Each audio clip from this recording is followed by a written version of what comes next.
warahmatullahi wabarakatuh. Kami dari kelompok 3 akan mempresentasikan hasil diskusi kami mengenai proses pembuatan kursi kayu, di mana anggotanya terdiri dari saya sendiri, Dini Rizky Putri, kemudian Lis Nur Hikmah, dan dari Utami.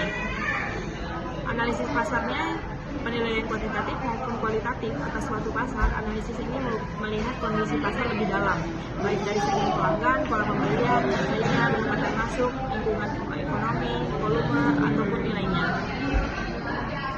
Analisis pasar adalah proses pengumpulan dan evaluasi data untuk mengetahui kebutuhan dan preferensi pelanggan, serta tren dan kondisi pasar yang mempengaruhi permintaan dan penawaran suatu produk atau layanan. Analisis pasar sangat penting dalam pengambilan keputusan strategis bisnis, seperti perancangan produk yang sesuai dengan kebutuhan pelanggan, penetapan harga yang tepat, dan identifikasi pasar yang paling menjanjikan untuk perluasan bisnis. Nah, di sini bisa kita lihat ada aplikasi Google Trends. Nah, ini salah satu aplikasi yang dapat mendukung dalam analisis pasar, yaitu Google Trends. Google Trends berfungsi untuk melakukan riset tentang apa yang dicari oleh pengguna Google dengan 5 kata kunci. Dicari Google Trends mampu menampilkan kata kunci alternatif yang berkaitan dengan kata kunci yang dimasukkan yang sedang naik daun. Nah, di sini kita bisa ambil contoh, PT Sujin Import sedang melakukan riset strategi pemasaran untuk menjual kursi menggunakan Google Trends. Dalam hal ini, PT Sujin Import akan membandingkan antara penjualan kursi kayu dan kursi besi. Nah, di sini ada gambarnya, pencarian pada Google Trends. Kita klik kursi kayu, nah maka di situ akan muncul langsung kursi kayu. Di slide selanjutnya ini ada hasil dari Google Trends untuk kursi besi dan ada hasil Google Trends untuk kursi kayu, di mana yang merah tersebut itu produksi kursi besi, kemudian yang biru produksi kursi kayu. Nah, yang kita lihat di sini yang paling banyak memakai kursi kayu terdapat di beberapa wilayah seperti di Kepulauan Bangka Belitung, Jawa Barat, Bengkulu, Aceh, Sulawesi Barat, Papua Barat, Maluku Utara, Gorontalo, serta Sulawesi Utara. Sedangkan yang memakai kursi besi itu Kalimantan Utara, Kepulauan Bangka Belitung, Jawa Barat, Bengkulu, Aceh. Nah, untuk pemakaian kursi besi yang paling banyak itu di Kalimantan Utara. Sedangkan yang memakai kursi kayu terdapat di beberapa wilayah. Nah, dari hasil analisis ini menggunakan Google Trends ini didapatkan bahwa penjualan kursi kayu lebih tinggi dibandingkan kursi besi. Maka dari itu, hasil tersebut PT Sujin Inkos akan melakukan proses produksi serta penjualan pada produk kursi kayu. Hal ini dikarenakan penjualan produk kursi kayu sangat tinggi di Indonesia dan bahan bakunya pun pembuatan kursi kayu mudah didapat. Dengan mudah didapatkannya bahan baku ini dapat mengurangi harga pokok produksi serta biaya akibat ongkos pengiriman yang terjadi apabila bahan baku tersebut harus diekspor dari luar negeri.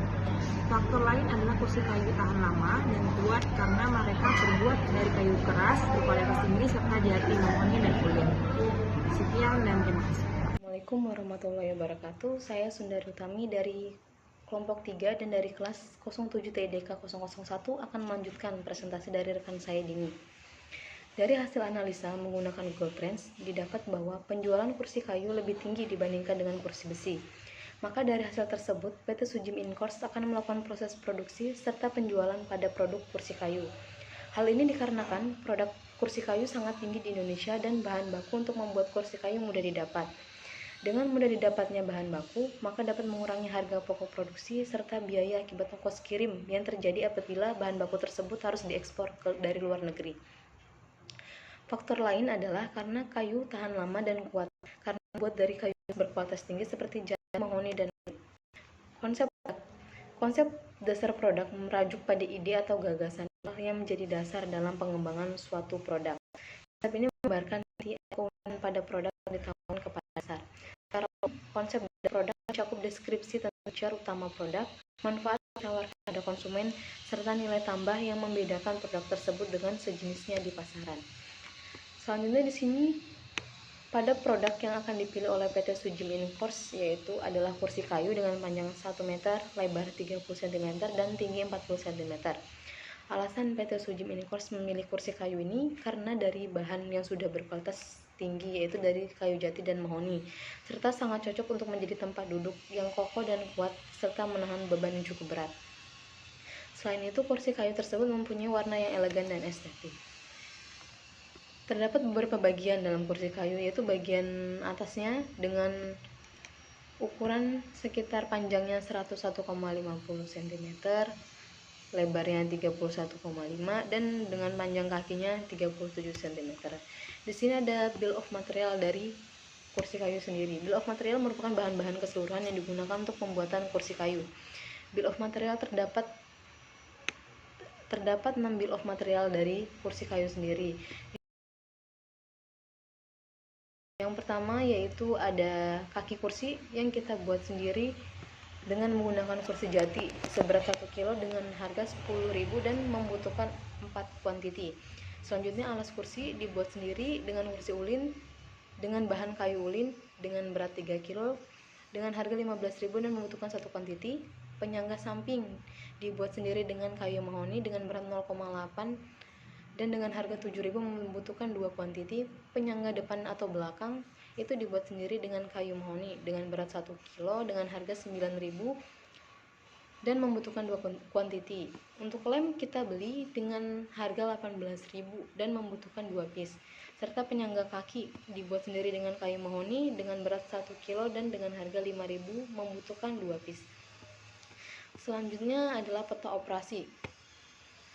Peta operasi dari pembuatan kursi kayu sendiri itu ada 4 line produksi, yaitu alas kursinya, penyangga kursi, kaki kursi, dan penyangga kaki. Setelah masuk ke proses produksi, lalu masuk ke proses assembling, di mana alas kursi, penyangga kursi, kaki kursi, dan penyangga kaki itu memasuki tahap-tahapan, yaitu yang diukur dengan meteran, dipotong dengan mesin potong, diperiksa dengan jangka sorong, dan diamplas dengan amplas. Setelah alas kursi dan penyangga kursi masuk ke proses produksi, lalu masuk ke assembling 1 dengan cara dilem. Setelah dilem, maka kaki kursi akan digabungkan dengan penyangga kursi dan alas kursi yang sudah masuk ke proses assembling 1 tadi untuk menuju assembling 2. Selanjutnya dari assembling 2 maka akan masuk ke proses assembling 3 untuk penggabungan dengan penyangga kaki. Setelah digabungkan alas kursi, penyangga kursi, kaki kursi, dan penyangga kaki melalui 3 proses assembling, maka masuk ke proses pengecatan manual dan pemeriksaan akhir yang dilakukan oleh QC. Terima kasih, akan dilanjutkan dengan Thailand.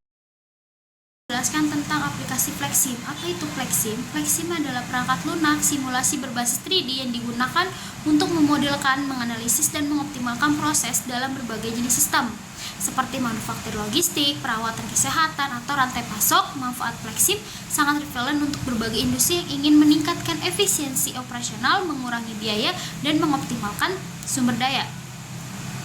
Penggunaan Flexim di manufaktur digunakan untuk memodelkan jalur produksi dan meningkatkan throughput. Terus yang kedua, logistik dan gudang digunakan untuk merancang tata letak gudang atau aliran material yang efisien. Yang ketiga, perawatan kesehatan digunakan untuk meningkatkan efisiensi dalam operasional rumah sakit seperti aliran pasien atau alokasi sumber daya. Rantai pasokan digunakan untuk mengoptimalkan proses distribusi dan pergudangan. Oke, selanjutnya saya akan menjelaskan tentang proses pembuatan kursi panjang kayu dari kelompok kami, yaitu dari aplikasi Flexim. Sebelumnya saya minta maaf Bapak karena aplikasi kami cuma limited 30, jadi nggak bisa terlalu banyak naruh prosesnya. Jadi kita naruh proses cuma intinya aja ya Pak. Yang pertama itu proses pertama itu dari bahan mentah. Setelah itu proses kedua dari alas, kita membuat alas kakinya, alas kursinya. Terus habis itu proses kedua yaitu penyangga kursi, proses ketiga itu kaki kursi, dan proses terakhir itu penyangga si kaki kursinya. Dari proses alas kursinya itu harusnya tuh diukur, terus dipotong dan diamplas. Terus selanjutnya penyangga kursinya itu juga diukur, dipotong, dan diperiksa. Terus kaki kursi juga sama, diukur, dipotong, terus diperiksa, terus diamplas. Terus yang terakhir itu penyangga kakinya itu diukur, dipotong, diperiksa, dan diamplas. Setelah semua kondimennya atau semua rangkaian-rangkaiannya telah jadi, di situ kita assembling, kita satukan semua untuk menjadi kursi panjang. Setelah jadi, ditaruh di gudang, atau dari gudang bisa ditaruh di rak gudangnya. Setelah itu bisa digunakan atau bisa dijual. Dan ini kalau misalnya sudah jalan dari barang mentah, mereka nanti jalan ke proses-prosesnya dan terakhir ke gudang atau ke rak-raknya. Jadi kalau ada running seperti ini. Oke, sekian dari kelompok kami, kurang lebihnya mohon maaf.